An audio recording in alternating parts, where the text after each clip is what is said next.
ইসরায়েলের হামলার পর বিশ্বে আর একা নয় ইরান, বার্তা দিয়েছে মুসলিম বিশ্ব। সৌদি আরব, তুরস্ক থেকে শুরু করে সংযুক্ত আরব আমিরাত চলে গেছে ইসরায়েলের বিরুদ্ধে। পাশে যুক্তরাষ্ট্র থাকলেও হালে পানি পাচ্ছেন না ইসরায়েলের প্রধানমন্ত্রী বেনিয়ামিন নেতানিয়াহু। তার যুদ্ধ শুরু করেই হাওয়া হয়ে গেছেন তিনি। এবার সব সমীকরণ বদলে মাঠে নেমেছে পরমাণু শক্তিধর 4 দেশ। থাকার ঘোষণা দিয়েছে তেহরানের পাশে। বিস্তারিত থাকছে ডেস্ক রিপোর্টে। ইরানে হামলা চালানোর পর ইসরায়েলের বিরুদ্ধে ফুঁসে উঠেছে বিশ্ব। মুসলিম দেশগুলো ছাড়াও এই হামলার নিন্দা জানিয়েছে ইরানের মিত্র অন্য দেশগুলো।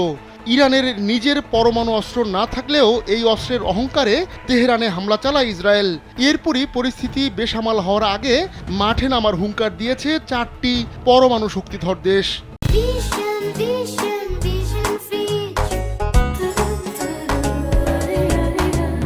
কিছুদিন আগেই প্রতিবেশী দেশ ভারতকে ঘোল খাইয়েছিল পাকিস্তান।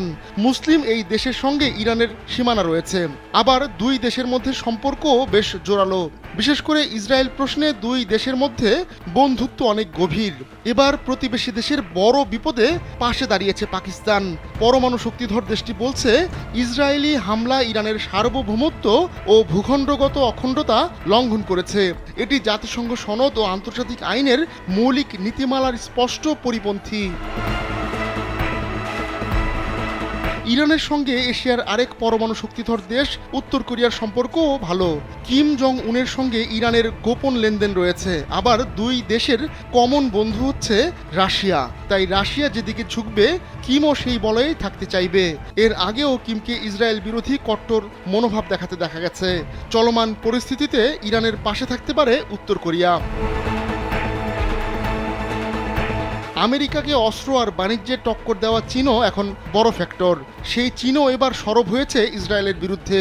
এমন হামলার তীব্র নিন্দা জানিয়েছে দেশটি। জাতিসংঘে চীনের দূত ফু কং ইরানের সার্বভৌমত্ব, নিরাপত্তা এবং অভ্যন্তরীণ অখণ্ডতা লঙ্ঘনের নিন্দা জানিয়েছেন। তার ভাষায় ইসরায়েল আরেকটা রেড লাইন অতিক্রম করেছে। চীনের হাতেও রয়েছে পরমাণু অস্ত্র, আর বন্ধুর জন্য বোতাম চেপে দিলে রক্ষা হবে না ইসরায়েল আমেরিকার। ইসরায়েলের ভয়াবহ হামলার তীব্র নিন্দা জানিয়েছে রাশিয়াও। দেশটির প্রেসিডেন্ট ভ্লাদিমির পুতিনের মুখপাত্র দিমিত্রি পেসকভ এক বিবৃতিতে এই হামলাকে উদ্বেগজনক ও উত্তেজনা বাড়ানোর পথ বলে মন্তব্য করেছেন।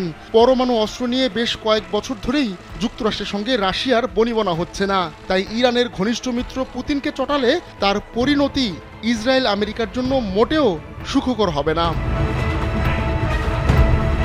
আহমদুল্লাহ শিকদার, কালবেলা।